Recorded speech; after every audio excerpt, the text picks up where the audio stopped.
సహస్రశీర్షా పురుషః సహస్రాక్షః సహస్రపాత్.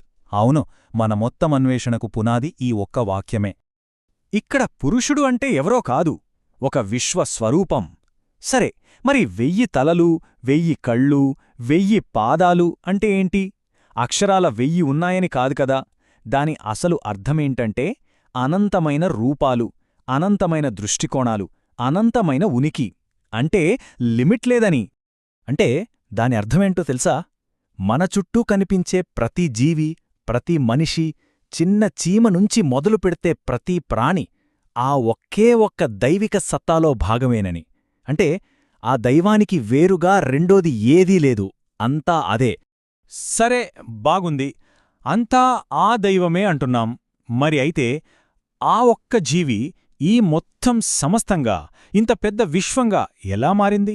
ఈ ట్రాన్స్ఫర్మేషన్, ఈ పరివర్తన ఎలా జరిగింది?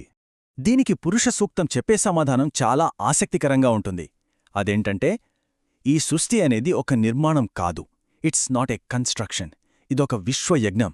యజ్ఞమంటే ఒక గొప్ప త్యాగం, ఒక సెల్ఫ్ ట్రాన్స్ఫర్మేషన్. ఆ విశ్వపురుషుడు తనను తానే ఆ యజ్ఞంలో ఆహుతిగా వేసుకుని ఈ మొత్తం విశ్వంగా రూపాంతరం చెందాడు. ఆ యజ్ఞం నుంచి ఏమేమొచ్చాయో చూడండి. ఆ పురుషుడి మనసునుంచి చంద్రుడు పుట్టాడు. ఆయన కళ్లనుంచి సూర్యుడి తేజస్సొచ్చింది. ఆయన శ్వాస, ప్రాణం నుంచి గాలి ఏర్పడింది.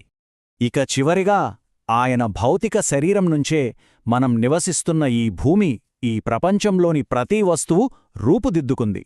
కాబట్టి ఇక్కడ మనం అర్థం చేసుకోవలసిన అత్యంత కీలకమైన పాయింట్ ఏంటంటే, ఈ ప్రపంచాన్ని దేవుడు సృష్టించలేదు.